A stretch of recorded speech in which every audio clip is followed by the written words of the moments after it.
E pule kako. Kia kua ua maula e ho mai kai pu. Mahalo no na kupuna. No na omoku ame na poe kahiko. Mahalo for bringing us all here together today to experience this Halawai kuo ko'a together as Kanaka and Kanaka Hawaii. Mahalo for Ron and Donovan for bringing their research and sharing their ike and their hard work and time that they've invested in the research of our people and our history. Mahalo. Amama uona.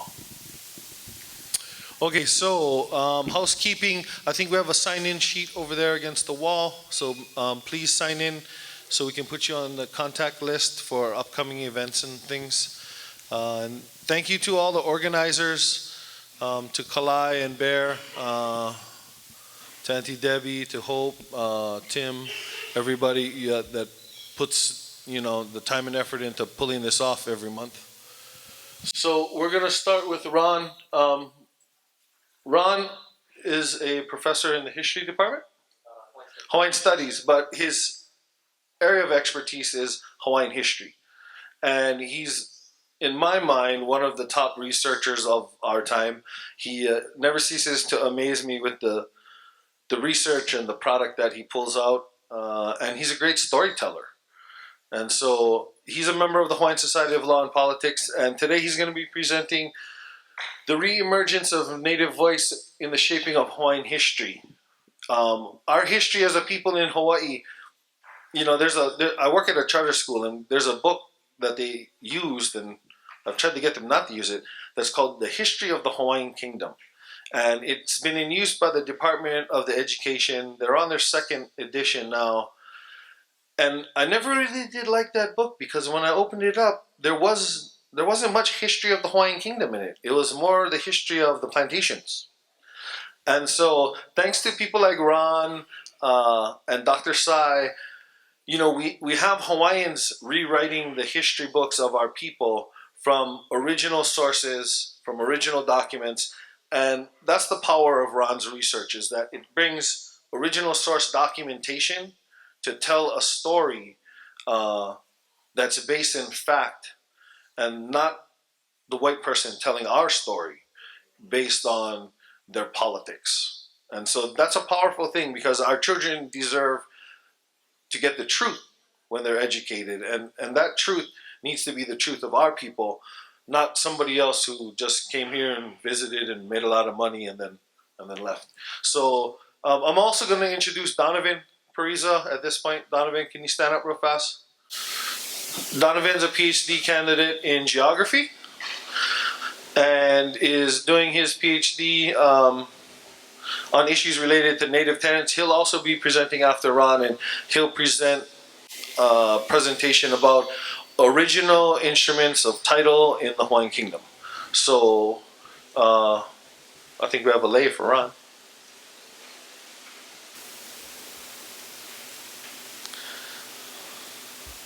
So we'll kick in. Dr. Ron Williams Jr., you want to say something?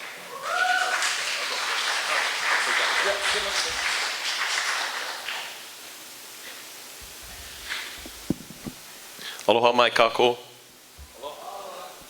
O wao o Ron Williams Jr. ko inoa piha. He kumu wao I ke kulanui o University of Hawaii Mamanoa, I loko ka kulanui o Hawaii Nui a Kea, I loko ka kulanui o Liliuokalani. Yeah, my name is Ron Williams Jr. I'm a teacher at the University of Hawaii within Hawaii Nui a Kea, which is our School of Hawaiian Knowledge, and more specifically within Liliuokalani, which is a Center for Hawaiian Studies. Yeah. My training, I'm gonna walk around a lot tonight, so I don't like to sit behind a podium. So my training has always been that we start with our mo'okuau house. So I'd like to do that if you'd bear with me. My mother is Janet Marie LaBounty. She comes from Chicago, where I was born. Her people came from Montreal, and before that from France.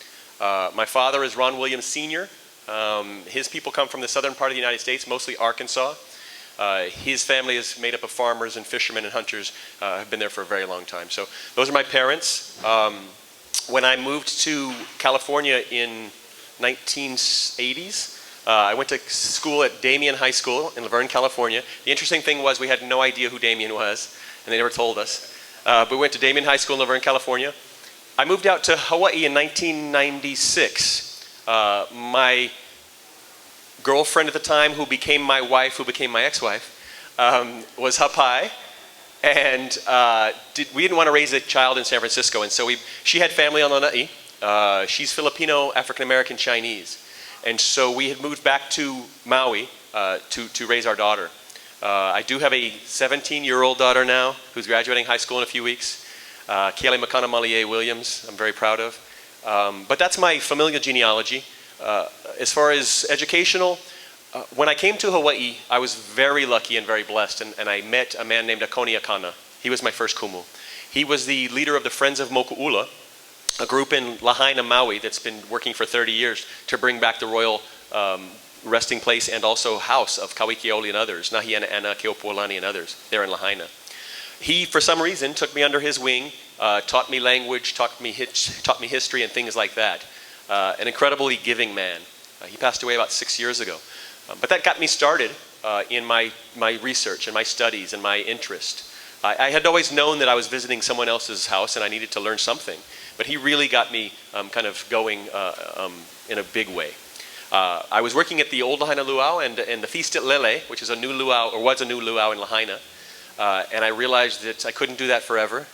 And so I had to go back to school. And so I went to Maui Community College, where I had Keopi Raymond as my first kumu. He taught me language. And then I remember in class one day him showing a film of this woman that I was fascinated with and also scared of.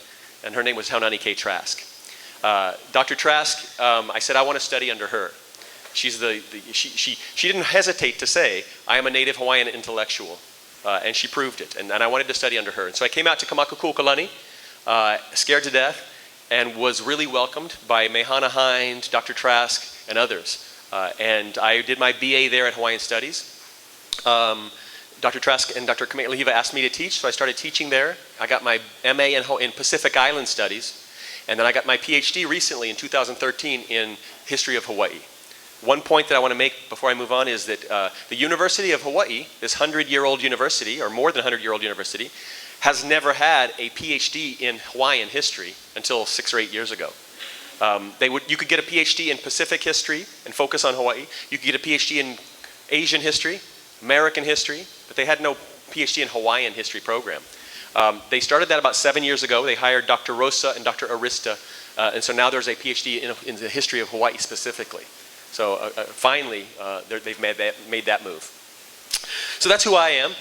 What I want to do tonight is kind of talk about a couple of things. The first thing is something that I talk about at all my talks, and that is historiography, right? I think it's incredibly important that we understand why we don't know what we don't know, yeah? And why we know what we know. Everyone knows that history gets written by the victors. We all know that. But in Hawaii specifically, how did that happen? Who are we talking about? Why in the 1930s and 40s and 50s was the narrative of Kanaka Maoli, why was a Hawaiian in the 1940s thought of as lazy and slow and not hardworking and so forth, when we had the history of a kingdom that was obviously one of the most modern progressive kingdoms in the world in the 1850s, 1860s? How does that process happen? Well, that's what we're going to go through tonight, and I'm going to show you in detail how that process happened. After that, I'm going to talk to you about a specific incident, a specific article. I wrote an article for the Hawaiian Journal of History recently that was in the 2015 Hawaiian Journal of History. And it was on the cover this year. And it's the story of the 1901 territorial legislature in Hawaii. So after the supposed annexation in 1898, what happens then? What do Kanaka Maoli, who have gathered together, signed those petitions and so forth, what do they do after 1898? That story is in here. The racist kind of power struggle response from the oligarchy is talked about in here also.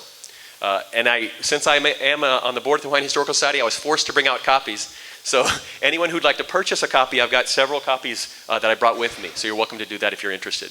Okay? So that's what I'm going to talk about tonight. Let's start by looking at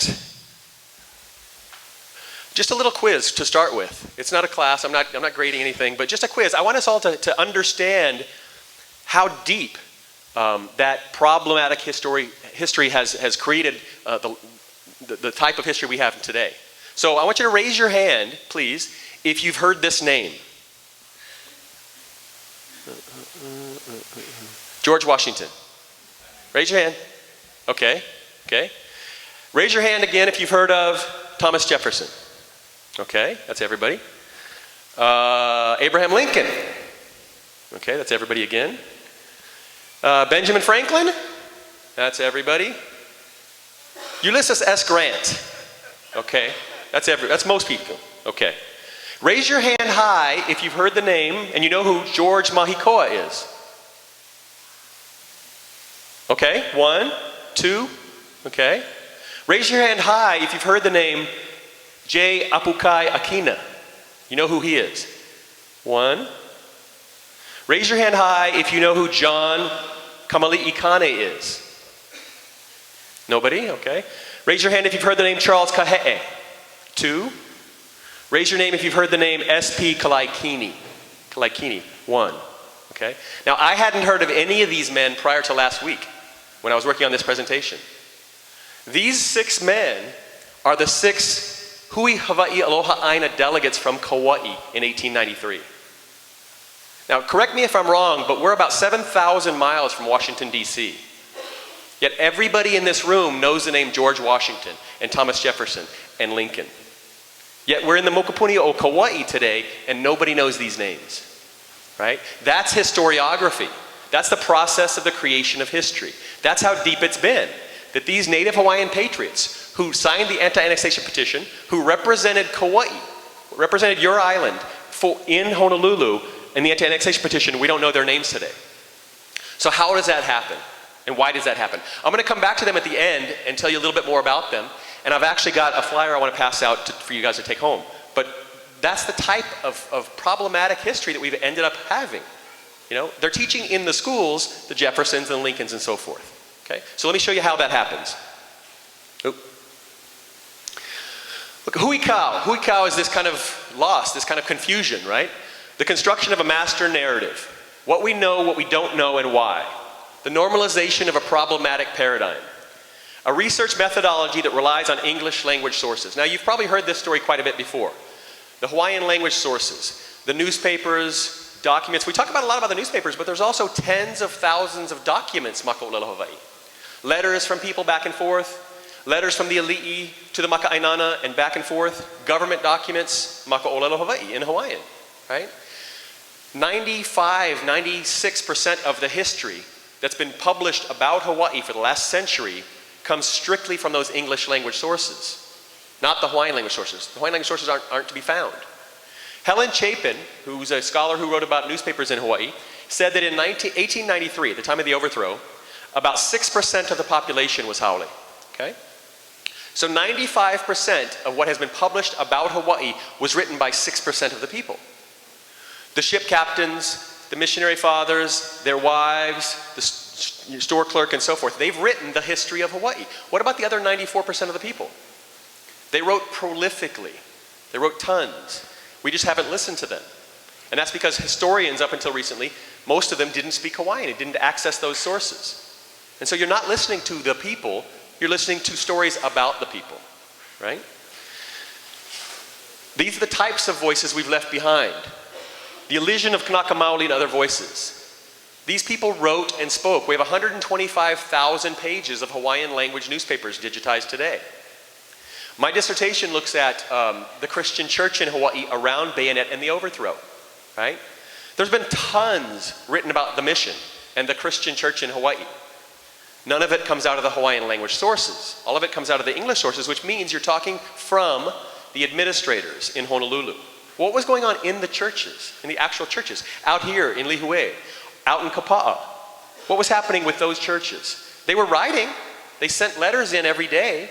Those letters today are mostly in the Bishop Museum in a collection called the Judd Archives. The Judd Archives was given to Albert Francis Judd and Jarrett P. Judd. All of their materials, one of the largest collections of Hawaiian material in the state of Hawaii, was given to Bishop Museum in 1922. One of the restrictions was that nobody, not even staff, could go through it until the last grandchild died. Right?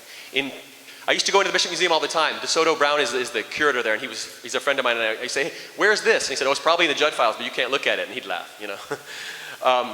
2006, the last grandchild passed away, and the collection came open. There's probably about 15,000 Hawaiian language letters in that collection that haven't been seen in 100 years. My dissertation goes through those letters from the native pastors.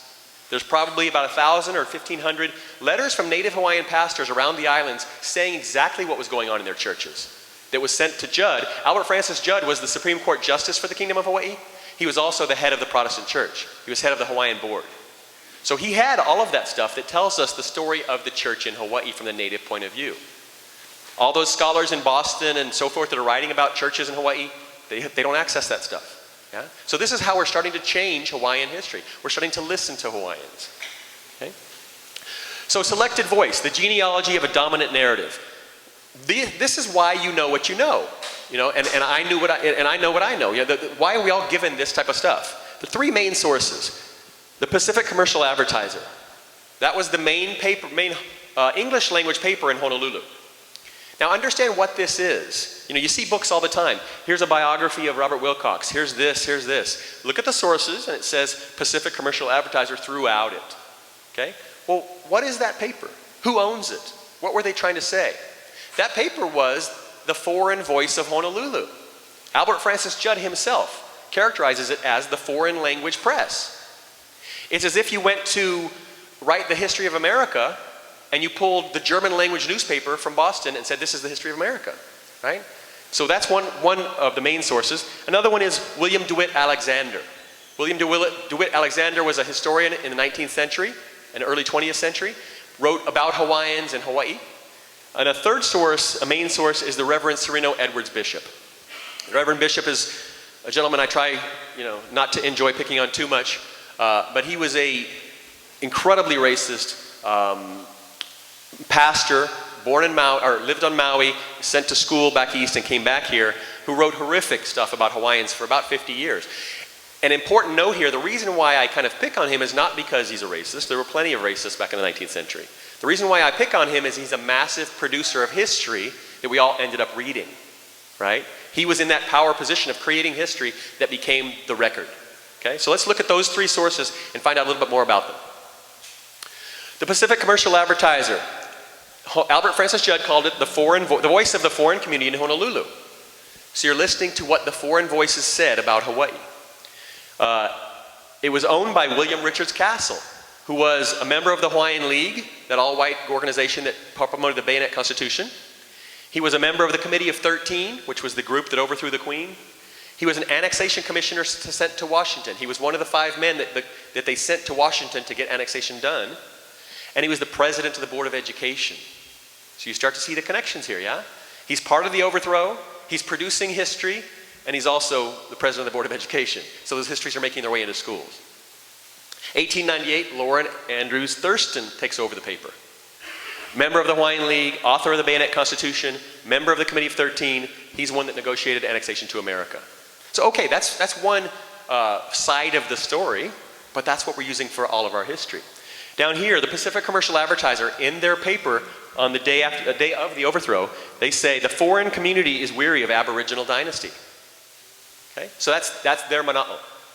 Okay, William DeWitt Alexander, the historian I mentioned earlier, he was a co-founder of the Hawaiian Historical Society. I'm sorry to say, he was the president of the Board of Education. He was the president of Punahou and also an annexation commissioner to Washington. So whether you're doing it, you know, if you talk about sides or groups or parties or so forth, you want to find out what the mana'o of that owner was on all sides. Well, DeWitt Alexander said this about Hawaii and Hawaiians. The Kanakas are a dying race, steadily diminishing at the rate of 2% per annum. This is a pity, as they are an amiable and interesting race, and under enlightened control might do well. Okay? So that's his mana'o about who Hawaiians are. He's the guy who's producing history. It was said about him, his history and various articles written from time to time have already been accepted as the standard for historical students. Okay? So a lot of people are writing. What's getting picked up and chosen as the standard that goes into schools and so forth? Things from him. Okay, now thirdly, we have Sereno. Oh no, this is still Alexander, I'm sorry. So when the overthrow happened in 1893, they were planning on immediate annexation. They sent a treaty to the US Congress. The new president that came in, Cleveland, pulled it from Congress and it failed. So now they're stuck. They're a tiny minority in Hawaii trying to make a reason why they just overthrew the government, the elected legal government. So they have W.D. Alexander write a story of what has just happened, right? He calls it the revolution. And they started selling this pamphlet to get the word out. And one of the ads for the pamphlet comes up in the Pacific Commercial Advertiser, and it's right here, I cut it out. And if you notice, he calls it the Hawaiian Revolution. He calls it accurate, impartial, and breezy. Okay? Accurate and impartial history of the revolution that overthrew the Queen. Right under that, he says, this accurate and impartial history of this war that has just happened is dedicated by special permission to the provisional government. Okay, so that's a clue for a historian.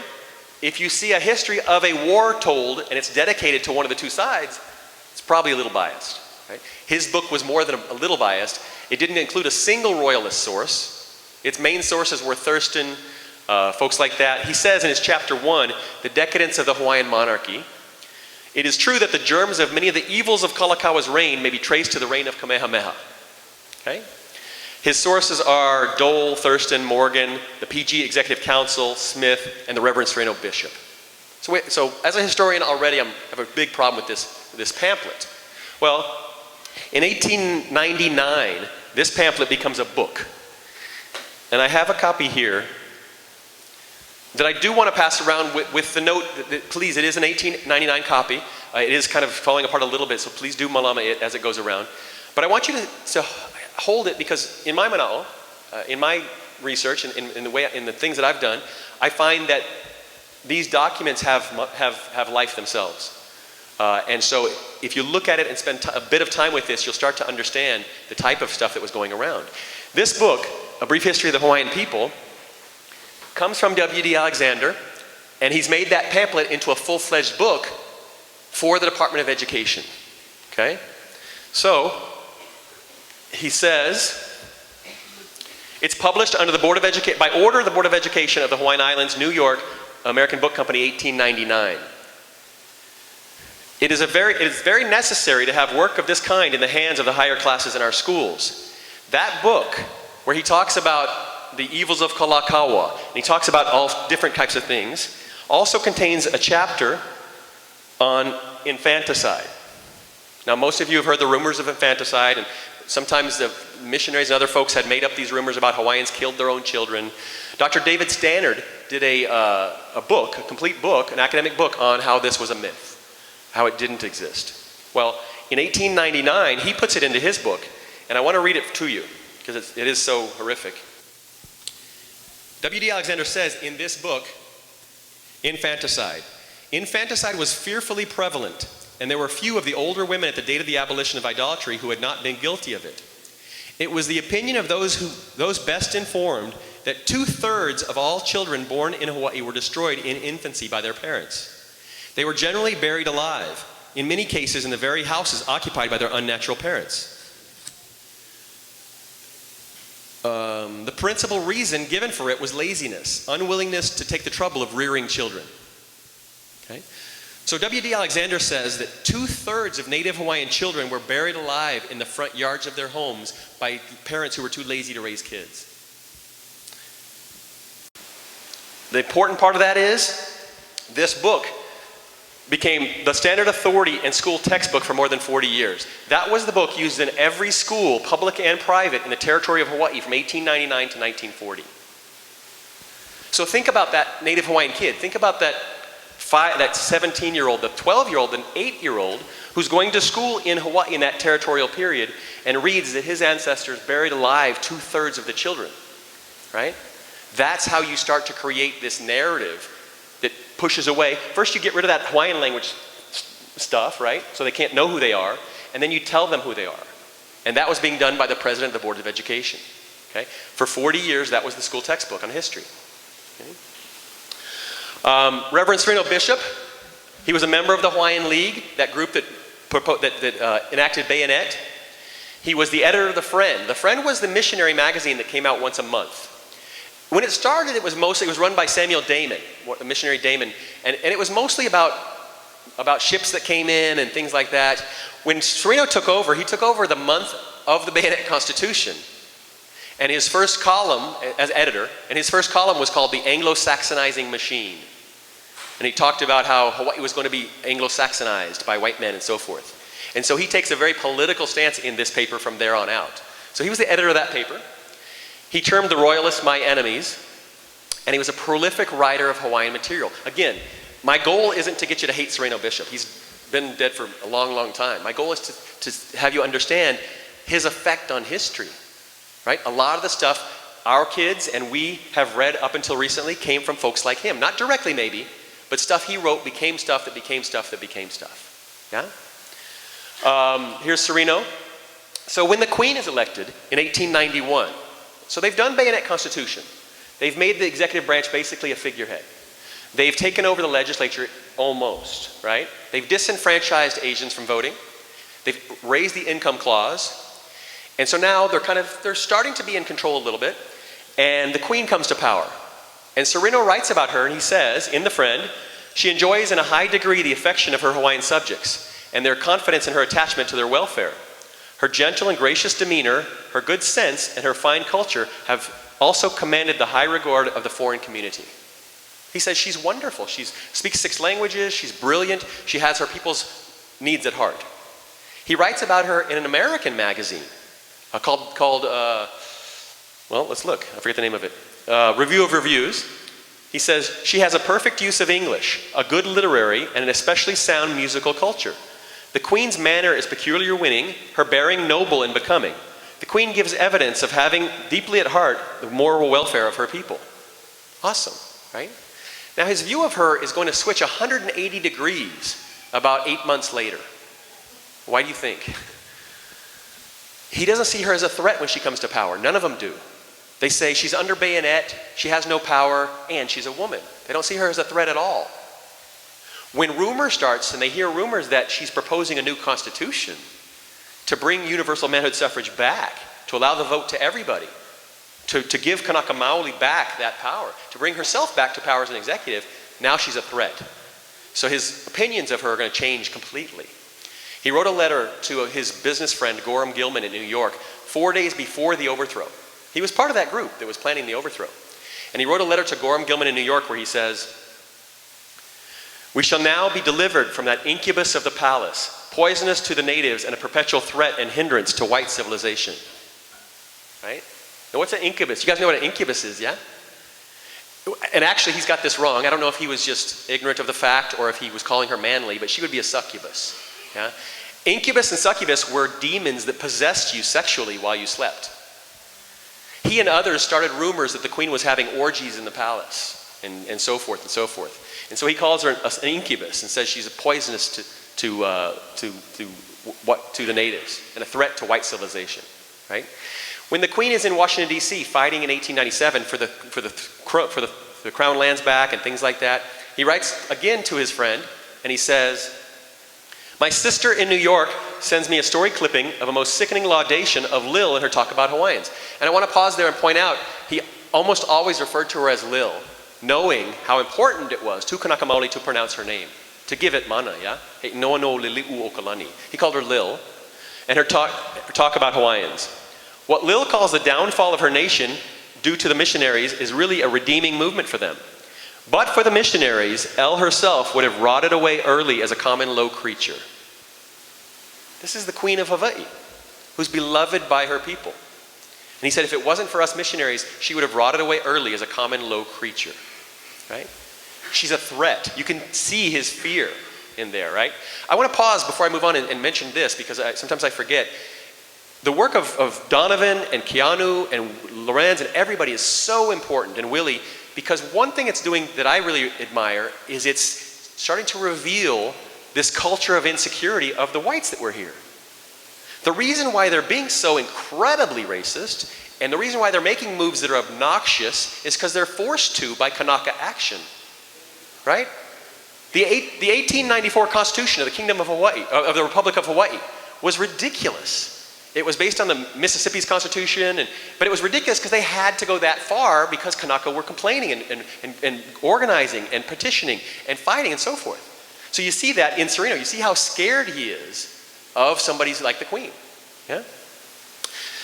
So where he becomes hugely important to the stories we've gotten is the fact that in 1894, early 1894, the provisional government sets up a meeting between him and the president of the UPI, the United Press. The United Press is one of the wire services. They're still around today. The United Press and the Associated Press. Newspapers can't have a correspondent in every city in the world. It's too expensive. So independent people will write articles, put them up on the wire, it's called, and then a newspaper can take that and put it in their paper. Look at your Star Bulletin or whatever they call it nowadays. It's about 70% these wire columns, right? People are writing them somewhere else. They set up a meeting between Sereno Bishop and the UP, and he's hired as the Honolulu correspondent for the United Press. So a great majority of the, quote, news coming out of Hawaii, going to mainland readers or US readers, comes from Sereno Bishop. And he writes horrific columns. These racist columns about how Hawaiians can't qualify as human and so forth. He writes columns like, annexation is the thing desired. The Republic has developed an ability to govern. Race supremacy. The character of the opposition. Lil and the Japs. Interesting gossip about King Kalakaua widow. He's talking about Kapiolani. When I discovered, he's also a bit of an egotist. He has a collection of all these that he made himself, a little album that was at the Hawaiian Mission Houses Museum that I found. And he's got 107 columns in there. So he wrote 107 columns from 1894 to 1902, telling a US audience about Hawaiians, making this stuff, right? Talking about these horrible things. But he knew he shouldn't be writing this type of stuff as a reverend. He's a Congregationalist minister. And so he wrote under a pseudonym. Yeah? And so, if I show you here, in a series of over 100 columns, the Reverend Sereno Bishop updated an American audience to the affairs in Hawaii as the Honolulu UP correspondent, Kamehameha. Right? He chose the name Kamehameha to say Hawaiians aren't qualified to vote. They're not qualified to run their own country. He's having to make an argument to a country that's of the people, by the people, and for the people, supposedly, right? A democracy, the United States. He's trying to make an argument of why there shouldn't be democracy in Hawaii. And he says they're not fit. Signed, Kamehameha. Now, I don't know this for fact, but I believe that he took that name on purpose as a way to say to Hawaiians, I'll take the most sacred name you have to tell you that you're not qualified, that you're not fit, that you're not human. It was just another kind of stab in the back. 107 columns written in Washington newspapers, New York newspapers, all across the East Coast and elsewhere by Kamehameha saying that Hawaiians aren't qualified. One of the ones that he wrote that I found most kind of egregious, when Hui Aloha Aina is in Washington, D.C., Hawaiians have organized and said, we don't want to become part of the United States. We want to be independent. They signed the anti-annexation petitions. They're gaining traction. So, I wrote an article in the Hawaiian Journal of History about 4 years ago about collegiate debates on annexation in the United States.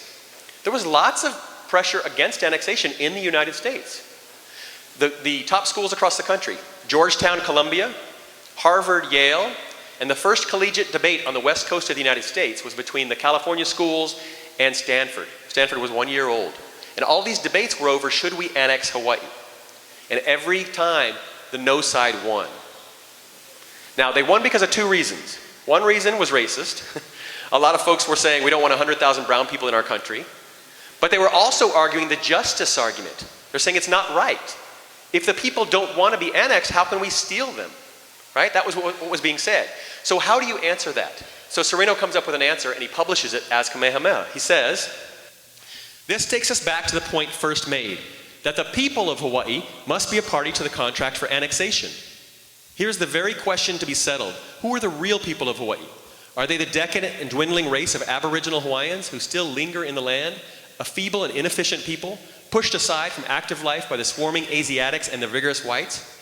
Or are they rather not the fresh, active, brainy white race who have by their skill and energy created the great wealth and thriving commerce of the islands, who own what they have thus created, and who are manifestly the heirs of the future of Hawaii rather than the weak native race? Whites must govern. By reason of their superior capacity and force, The whites of Hawaii have become the real people of Hawaii. So Sereno Bishop is arguing that Hawaiians aren't even Hawaiian anymore. That if you want Hawaiians to vote on annexation, us missionary sons will do it. But that's the lengths he has to go to, because he can't, it's not a real argument, right? But that's the type of stuff that he's publishing as Kamehameha. And that a housewife in New York is reading, that a fisherman in South Carolina is reading, and so forth. That's what they're getting about news from Hawaii, right? This is his book that he collected. Another really important fact about this, why is this stuff important to us historically? He wrote a letter to his friend and he said, I do not reckon the Kamehameha letters as work in which I shall particularly rejoice in the future life, although I hope they have done some service in a good cause. So this Congregationalist minister is saying, yes, I'll probably go to hell for doing this, but I had to. There was political use to it, right? These columns are 100% political, and he knows they're wrong. That's what was interesting about this. Some of the mission sons and grandsons had distorted that early mission in 1863 and taken on a new mission of control and money and power and so forth. And they had gone to this length, right? Okay. So, the legacy of a normalized narrative. So all of that stuff that's published back then, first of all, you get rid of Hawaiian language, so students growing up can't read what their kapuna wrote. And then you create this new narrative out of this stuff that's been left to us, all these pieces that have been left to us. This is some of the legacy here. There's thousands of books about Hawaii, and they mostly all come from those types of sources. A research methodology that relies on English language sources and displaces native voice. Kuykendall's book, at the very end there. I don't say don't read it. It's a very good book to read, with the understanding that he didn't speak a word of Hawaiian, and he didn't access any of that Hawaiian voice. We move to Gavin Dawes' The Shoal of Time. In my opinion, much worse. Dawes' book pretends to be history and says this is the voice, right? And again, doesn't include a single Hawaiian language source.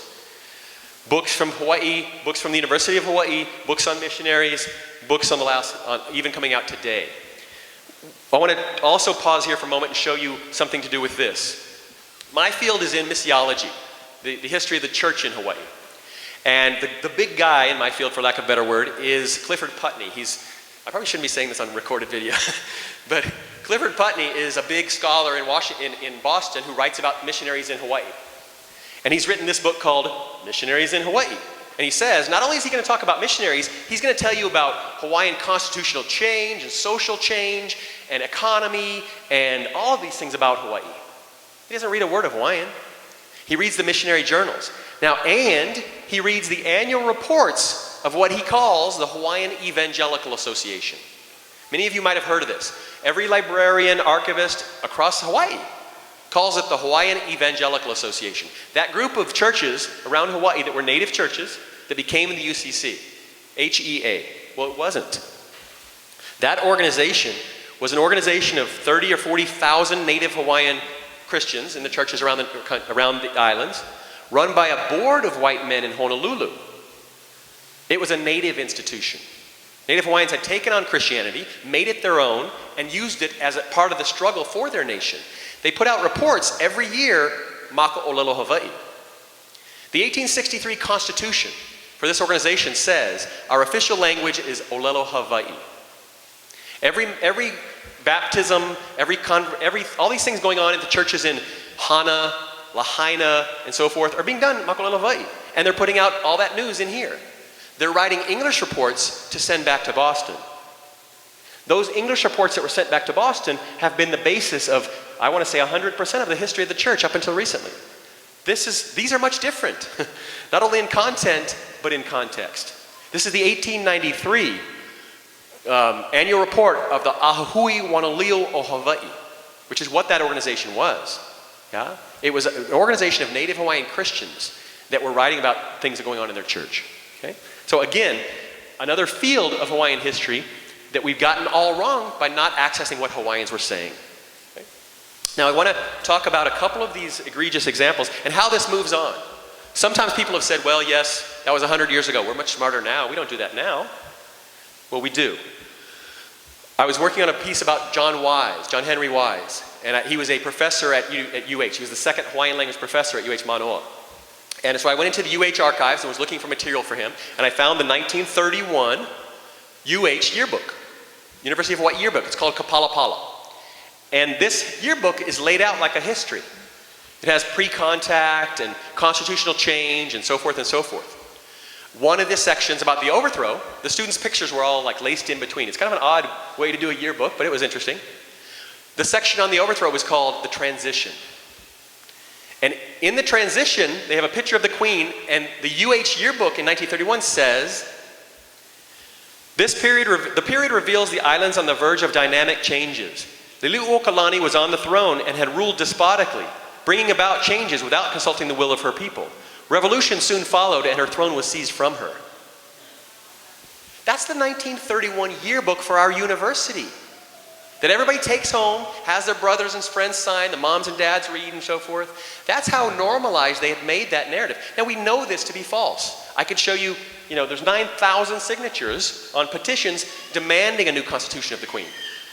The Queen said, the voice of my people is the voice of God. She was proposing a new constitution because her people demanded it, and rightfully so. She wasn't going against the will of her people, right? So, so this is the history, the official history from the University of Hawaii at that time, right? Later on, so okay, that was still 80 years ago. We don't do that today. About a month and a half ago, I found, working through the history of Hawaii, of the University of Hawaii, the University of Hawaii came out of a legislative bill that was passed that created a tropical agriculture, I forget the exact name of it, but an agriculture school that turned into this, that turned into that eventually turned into the university, right? In 2008, the chancellor at the university at that time said, I want every department to come up with a history of their department. Most didn't, but the College of Tropical Agriculture did, because they were proud of the fact that the whole university came out of their department. And they published it in a super fancy book. It costs way too much money, and it's here. And it's called Hawaii's College of Tropical Agriculture and Human Resources, celebrating the first 100 years. And it talks about the founding of the University of Hawaii. Published in 2008 by UH Press. And it says that the university was founded, now see if you catch, I don't think it takes a historian sometimes to catch the problem with their narrative about the creation of the university. This is it. So this is, okay, right here. On January 4th, 1893, the Hawaiian Bureau of Agriculture and Forestry was established in the Republic of Hawaii, also established in 1893. Shane, what's the problem? No more republic in 1893. No more republic. July 4th, 1894 was the creation of the Republic of Hawaii. January 4th, 1893 is under the Queen. I went back and looked. That bill was passed by the Hawaiian Kingdom Legislature and signed by Queen Liliuokalani. And our university in 2008 credits its creation to the haole men who created the oligarchy in the Republic of Hawaii. Now that's not just a typo. That's not just a typo. They didn't accidentally put the wrong year. They got the date exactly right. But they doubled down by saying also established in 1893 about the Republic. As much as I detest Wikipedia, they could have searched Wikipedia and found that to be wrong. And the reason why this kind of frustrates me is because that's where our history stands today. That a university department would publish a history and miss something like that, right? But it makes sense, right? It makes sense. Of course, a bunch of white men started the university. But no, the Queen signed that bill on January 4th, 1893. Okay? Sorry, I get worked up. So now we're going to move into the article that talks about a specific instance. I want to talk to you about a specific instance and what happened after the supposed overthrow. This is the article called Race, Power, and the Dilemma of Democracy, Hawaii's First Territorial Legislature in 1901. This was the cover article of the 2015 Hawaiian Journal History, which are available for purchase. Afterwards, the society needs help. Our budget is not huge either. So 1893 to 1898, we had this oligarchic government. Provisional government of Hawaii was an unelected executive council of 4, unelected advisory council of 14, and no legislature, right? We move into the republic, we get a constitutional convention of 37 delegates, 19 of them appointed and 18 elected. That delegation, that constitutional convention, they said everybody that's already in the provisional government executive council gets to be in, and we'll let a minority of folks be elected, but even that was tainted. Because those elections for delegates, you had to sign an oath of allegiance to the republic and forswear monarchy to even vote. Now imagine if we had an election next year and we said, a presidential election in the US, and we said, only Democrats can vote. Only Republicans can vote. That's what they did. And so out of a nation of 100,000 people, they had about 4,000 votes. So that Constitutional Convention was ridiculous, not counting the fact that they don't have the right to create a legislature anyway, right? Asian citizens were unable to vote. American and European foreign residents were allowed to vote. You didn't have to be a citizen.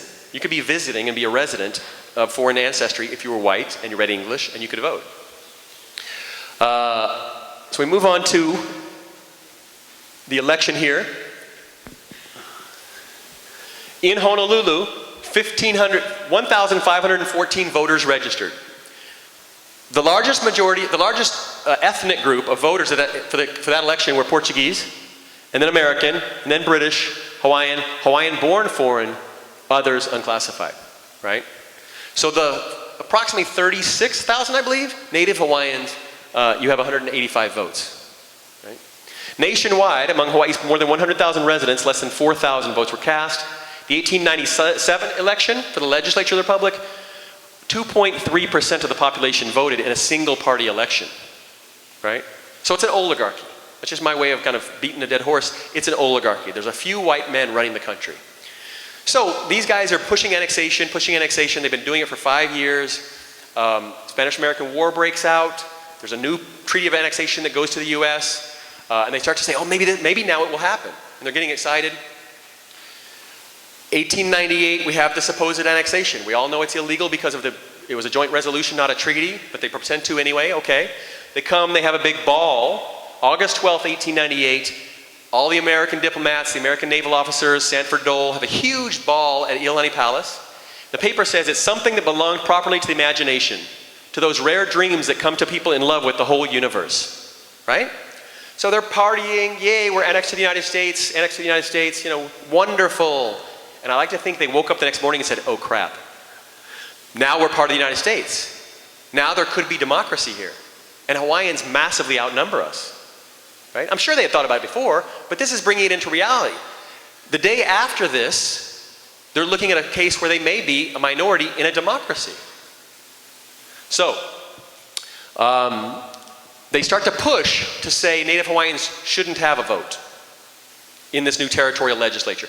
Now, they're safe in a couple of ways in that the executive branch and the judicial branch are appointed of the territory, appointed by the President of the United States. The President's always going to appoint the governor and the judges. And the governor appoints some judges, the President appoints Supreme Court judges. Okay? So 2/3 of government they've got covered. The legislature is going to be an election among the people in Hawaii. And they're like, we don't want Hawaiians to vote because they massively outnumber us. One thing I'll pause again to mention as a little side note. In that 1894 Constitutional Convention, a group of women came to the convention and said women should have suffrage. They had gained suffrage the year before in Aotearoa, 1893. Maori women were allowed to vote. They had gained suffrage in a couple of US states, Wyoming and I believe it was Colorado. And so these women petitioned for women's vote, and they actually wrote it down, the guys did, they wrote it down in their debates, and they said, yes, women should have the vote, but Native women outnumber Haole women 8-1, and we can't let that happen, right? So, no, we're not going to give women the vote. Back to this story, the PCA says, there are hardly 2,000 of us able-bodied men who are trying to hold the fort of white civilization here against 80,000 or more who oppose us. Again, that culture of insecurity, yeah? They're scared. There's 80,000 against us. We've got 2,000 white men.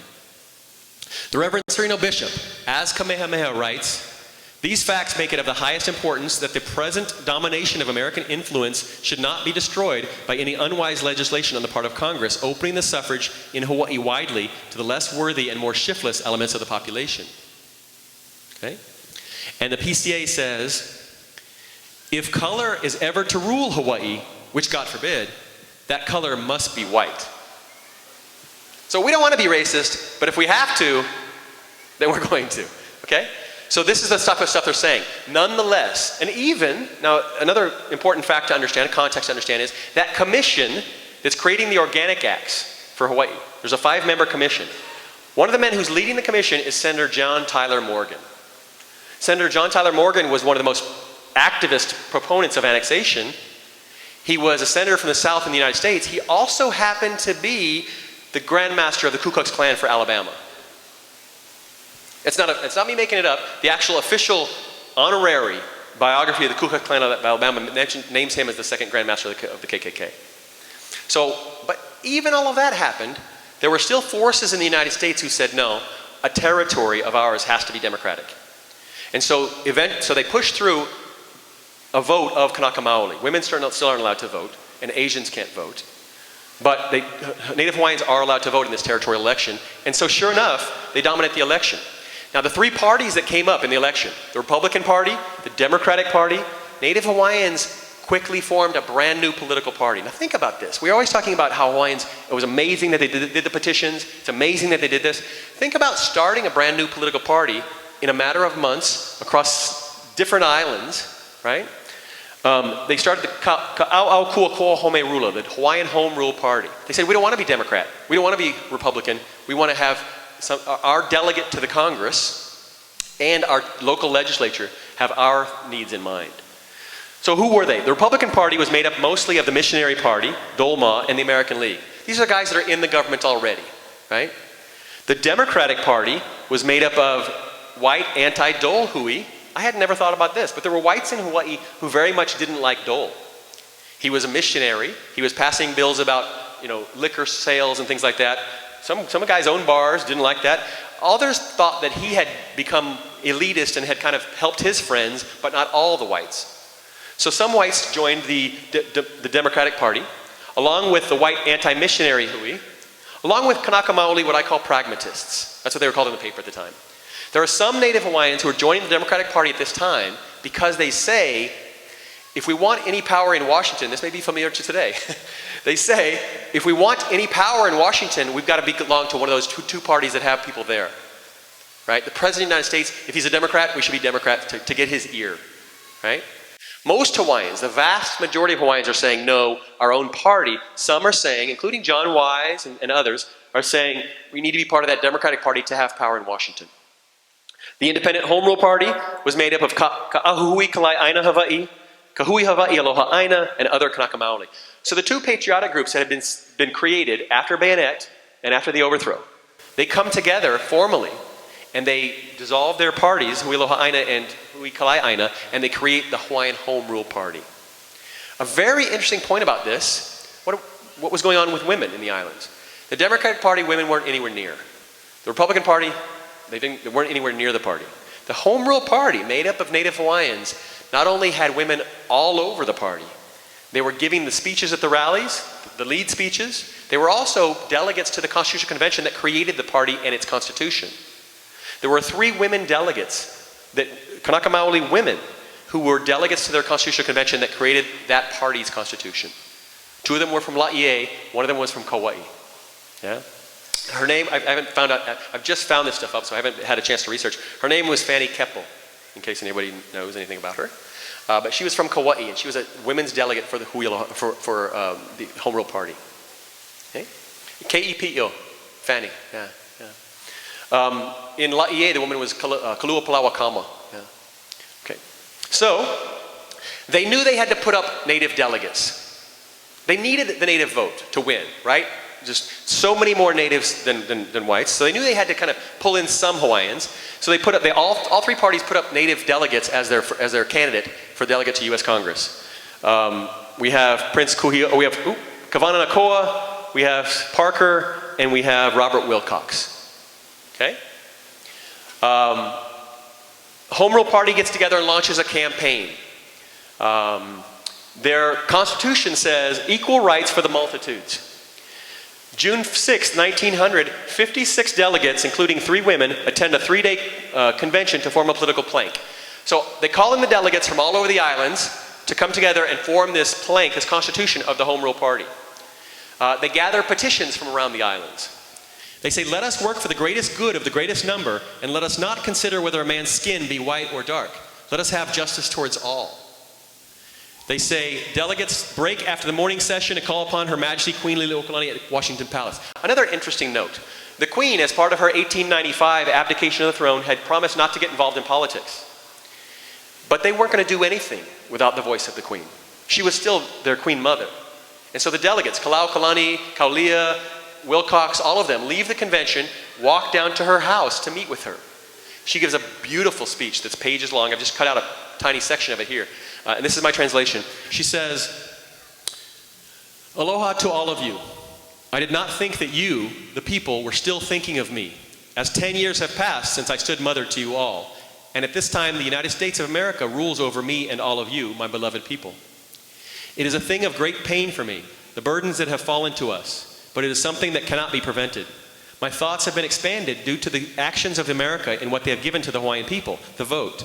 And I now advise that the people should look to the guidance of the leaders of the people, Mr. Kaulia and Mr. Liliuokalani. It has fallen to them the responsibility for watching over the rights of the people granted by the laws handed down by America, so that the people will receive the rights and benefits for generations to come, and myself similarly.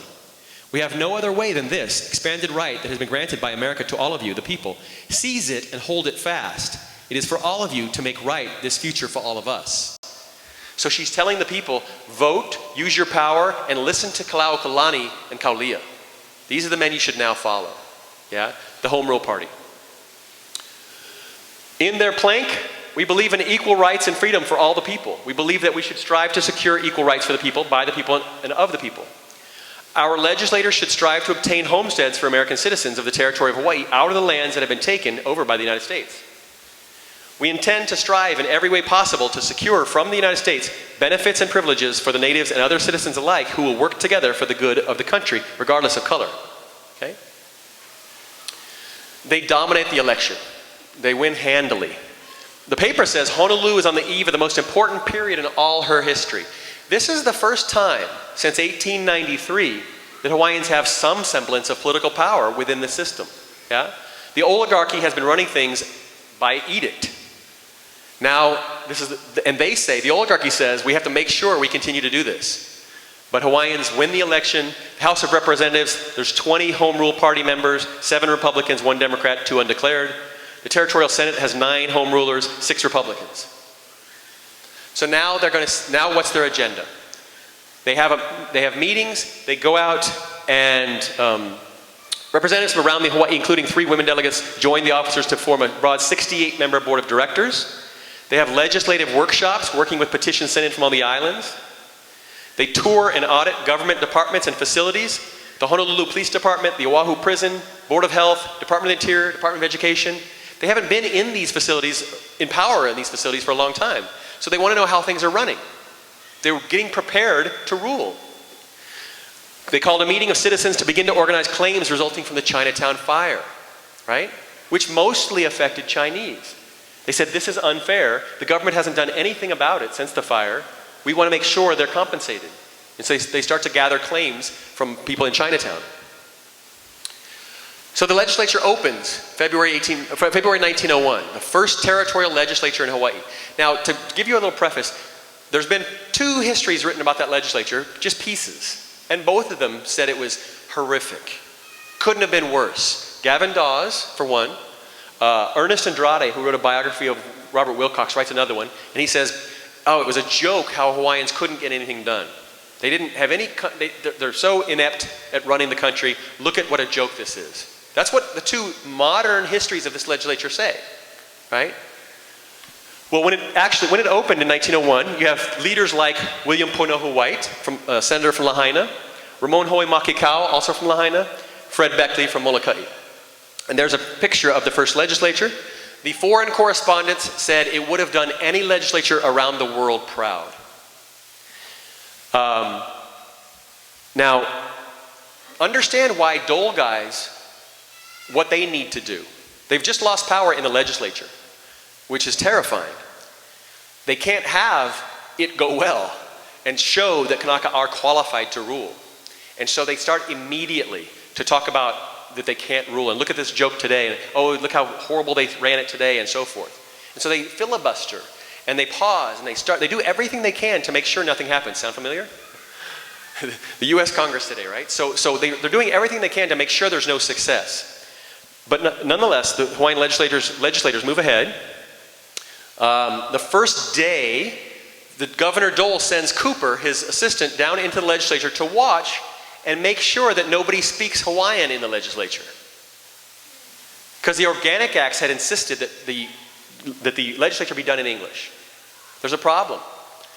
I found 12, but there may have been more, native Hawaiian legislators who didn't speak English. So you have elected representatives being asked to speak a language they don't speak. And it's in Hawaii, right? So that first legislature, Cooper comes down and says, you can't do this. An amendment of the Organic Act should be recommended with restrictions on the use of Hawaiian language made so plain that even a home ruler can understand them. Right? Because they refuse. Beckley is at the front of that. Beckley was a Hawaiian language proponent. He says no. And he kicks Cooper out of the legislature. He calls the guards to kick him out and remove his desk. We're going to speak Hawaiian language. We have an interpreter to interpret it into English for everyone who can't understand Hawaiian. So they're speaking Hawaiian and English in the legislature, and they have an interpreter. Dole's furious. Right? And the Maui News says, talk American, please. Early attacks. So these are the type of stuff the English language press comes out about that first legislature. Pathetic almost to tears. The truth is that they do not know either what or how to do, and it's unfortunate for them and for the people of the islands that they were elected. Sereno Bishop says in The Friend, the blame is with Congress, who blindly gave the undeveloped and childish masses of Hawaiians unqualified suffrage. The natives are to be pitied, still more this unfortunate territory which has fallen into the hands of such incompetence. And the Washington Evening Star, Sereno Bishop, writing as Kamehameha, says, incapacity shown. The great body of its members represent only the less intelligent and more worthless majority of Aboriginal Hawaiians, mainly an idle, dissolute, unthrifty, and incapable class. Now these men that he's talking about were lawyers and judges and water commissioners and so forth. They had served the Hawaiian kingdom in those capacities for decades. Not all of them. Some of them were new legislators, but they were incredibly intelligent, incredibly qualified men. But they're creating a narrative to try to argue later why we should take the suffrage away from Hawaiians.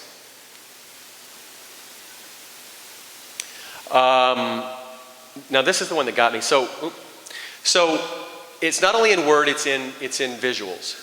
I'm flipping through these things, doing this research, and I found 2 cartoons that were done in the English language press to depict the 1901 territorial legislature that was run by Native Hawaiians. This is the first one. It was in the Hawaiian Gazette.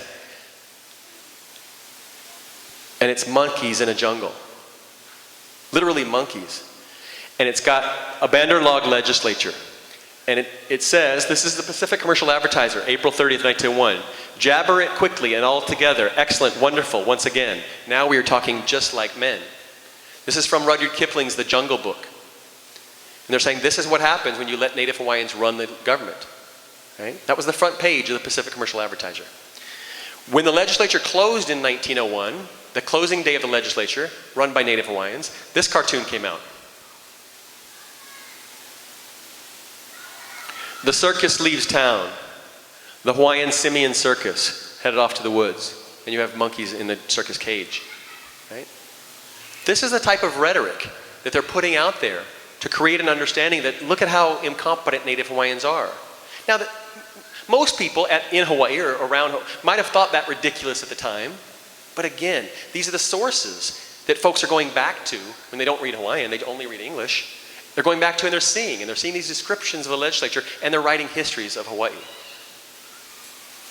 So what did they actually do? Well, they actually passed almost 100, I forget the number, 112 bills. They passed a number of bills directly looking at problems from their constituents. I pulled about 5 or 6 just for time's sake. They passed a bill about kalo. Senator W.C. Achi. From and after passage of this act, and for the term of 5 years from the first day of January 1902, all taro lands planted with taro, and all mills, machinery, appliances, tools, and buildings used exclusively in the care, cultivation, and the preparations of poi for market shall be and hereby are tax exempt. If you're growing taro, if you're using implements, if you're using land to grow taro, it's tax free. Should have that today, yeah? That's a bill they passed. Olelo, Hawaii, Senate Bill 55 and 70. Senators Kauai and Kaniho. An act to amend Section 123 of the Civil Laws compiled in 1897 relating to the teaching of Hawaiian and English languages in public schools. The bill that had been passed in 1896 mandating that all schools be taught in English. They're revoking that. And they're saying we want bilingual education, Hawaiian and English taught in the schools. Hawaiian students abroad, something that Kauai had started back in the 1880s. They say the Secretary of the Territory of Hawaii, with the concurrence of the members of the Board of Education, select worthy poor youths to send to the United States or abroad to be educated in the fields of law, medicine, surveying, and engineering and teaching. Take Hawaiians from around the islands who are poor and send them to the best universities in the world to come back and help run our country. This was 1901. Yeah, the first territorial legislature. They're passing all of these bills. They passed a bill, this is my favorite, they passed a bill that was the county bill. We get counties in Hawaii in 1903, but they passed the first county bill in 1901. And they're doing it because it decentralizes power from the governor. Right now the governor has all the power. If they pass a county bill, the local county supervisors get to appoint the local judges, all kinds of stuff. So it decentralizes power. They pass this bill, and they also make a very important, I think, note of where their allegiances really lie. They name the counties after their alii. And it's really incredible to think about because they name the counties. Maui, Molokai, and La'i is called Liliuokalani County. Hawaii Island, that part of Hawaii Island is Kauai County, Kamehameha County. Kauai and Ni'ihau is named Lunalilo County, and Oahu is Kalohana. Yeah? Now, Kalohana is one I don't want to spend too much time, but I had to chase that down. Anybody have heard that term before, Kalohana, that name? I hadn't either, and I had to look for years. Dr. Noinoi Silva finally found that for me. But that speaks to us about how there were names and places and things like that that everyone knew. They didn't have to explain it. It was Kalohana that we don't know today. It turns out that is Keli'ahonui, the brother that passed away. The three princes went to San Rafael, Kavananakoa, Kuhio, and Keli'ahonui. He passed away, got sick and passed away at the palace. They name Oahu County after him, right? But it's a name we've almost lost, right? So this bill passes. In 1901, the Maui News prints on their front page, Liliuokalani County. Word was received from Honolulu by wireless telegraph yesterday that the county bill has passed the Senate, changing the name of Maui to Liliuokalani and changing the county seat to Lahaina. Wow. The island is called Liliuokalani. But the problem is, the governor vetoed the bill, right? All of those bills, not all of them, a vast majority of those bills that Hawaiians are passing that talk about things that their constituents need, the governor just vetoes them. He vetoed the county bill at the end of the legislature, so there was no time to override the veto. He used a pocket veto. If he didn't sign it in 10 days, it was automatically vetoed. And so with about 6 days left, they passed it, and he just never signed it. So the Native Hawaiian legislators are furious. They demand a summer session, a special session of the legislature. They'd only been given 40 days instead of the traditional 90. I'm sorry, it might be 60.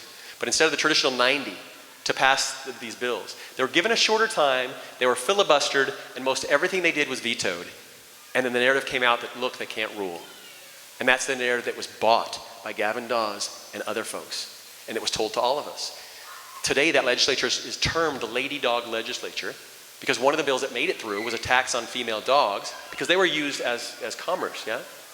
But we don't hear about those other bills. We don't hear about the Taro bill, the county bill, the amazing thing that the Native Hawaiian legislators did. So, I'm almost pow, but I want to talk for a moment about, they talk about incompetence. They talk about these legislators, what class of citizens they were. Imagine that kingdom that they had come from. 1840 to 1843, Kauai voluntarily cedes absolute rule for the benefit of his people, right? As a historian, I don't know another case of that, where an absolute monarch who ruled everything said, I'm going to give up a significant amount of my power for the people. That's what Kauai did in 1840. 1852, Kauai and the Kingdom Legislature declare universal manhood suffrage regardless of race for the nation as part of the Kumu Kanawai. 13 or 14 years before the ending of slavery in the United States, there's universal manhood suffrage in Hawaii. There's African American slaves escaping to Hawaii to own property and vote. Chinese, Japanese are voting in the Kingdom of Hawaii. 1859, Emma and Liliu start Queen's Hospital. 1880s, Kalakaua was the first monarch to circumnavigate the globe. Electricity at Iolani Palace, before the White House. Proposed Polynesian and Asian federations, the EU that comes up nowadays. Kalakaua was promoting that 100 years ago. 1890, I didn't mention this part, Hui Kalai Aina, in their amendments to the Bayonet Constitution, now this isn't in the record, this is in a single, there's one existent copy of this, and it's at the Hawaiian Historical Society, we just discovered it digging through the archives, is a Bayonet Constitution and all the amendments that Hui Kalai Aina wanted to see to that Constitution. And one of them is women's suffrage. So in 1890, Native Hawaiian Party, Hui Kalai Aina, was promoting women's suffrage in Hawaii, 30 years before they would achieve it. Right? Hui Loha Aina in 1897 gathers over 21,000 signatures protesting annexation to the United States and defeats the Treaty of Annexation. Defeats a Treaty of Annexation. All of this stuff speaks about a modern, progressive, incredible nation run by natives, Kanaka Maoli. And yet they're calling them incompetent, they can't do anything and so forth. And they win that argument because of this language issue, because of this historiography issue, because of this historian issue we have. So, back to these gentlemen. I have a handout that I asked Donovan to pass out to you folks. I want everybody to take one, please. Those names that I showed you at the first of the talk, and I talked about those 6 men, they were the Hui Aloha Aina delegates for Hawaii, right? There's a couple of photographs on here. I spent about a week and a half, I haven't done hardly any research on these men, but I spent about a week and a half and I pulled up some facts about them. What I would ask you to do, what I would implore you to do, is to be a part of history. Yeah? You guys should be writing your own histories, telling the stories yourselves. So find out who these men are. These 6 guys are your delegates to Hui Aloha Aina in Honolulu. They're Native Hawaiian patriots that are buried around your islands, that have graves here. Are people visiting them? Are people honoring them? Is there a day to honor these gentlemen in the schools? Those are all kuleanas that you guys can take on and be a part of history. Yeah?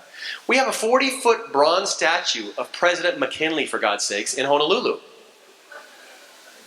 And nobody goes and visits these folks. The guy that I'm working on, William Punahou White. I don't want to take up any more time, but I'll tell the story really quickly. William Punahou White was a friend of the Queen's, legislator for 20 years. He was given the Knight's Order of Kalakaua by the Queen because he was an author of her new constitution, along with Navahi. He was a judge. He was a guy that started the fight in the church for Hawaiians to take over the church. An incredible man, part Hawaiian, part Haole. It took me years and years and years to find where he was buried. I met one of his kapuna, and he said, "I'll take you there." And he took me to his grave, and it was over at Queen Ka'ahumanu Cemetery. His wife is buried there. And he points at the ground and says, "That's where he is." You know, and I'm ashamed of this, but my first instinct was, well, okay, you know, Uncle has a story, you know. But I went and talked to the Queen Ka'ahumanu Society ladies, and they pulled out the original map, and that's where he's buried, in an unmarked grave.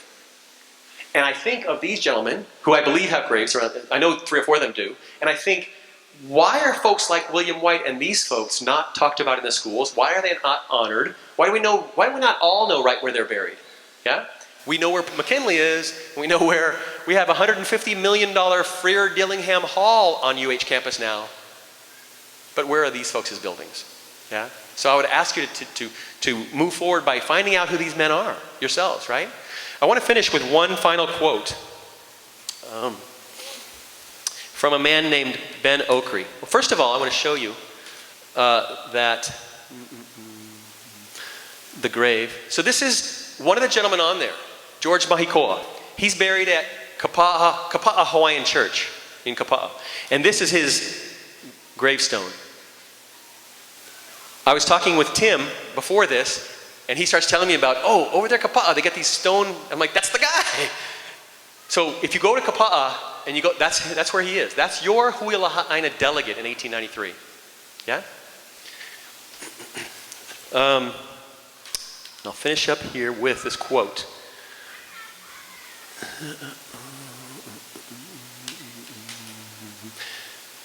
The African writer Ben Okri wrote this quote, and I think it's really stirring, and I think it's important for us. He talks about the reason why we tell these stories, the reason why I tell stories, the reason why you guys tell stories. And he says, in a fractured age, when cynicism is God, here is a possible heresy.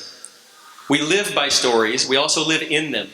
One way or another, we are living the stories planted in us early or along the way, or we are also living the stories we planted, knowingly or unknowingly, in ourselves. We live stories that either give our lives meaning or negate it with meaninglessness. If we change the stories we live by, quite possibly we can change our lives. Yeah? So take up these stories yourselves. Change other people's lives. Tell the stories of these men and your ohana, right? And that's it. Mahalo.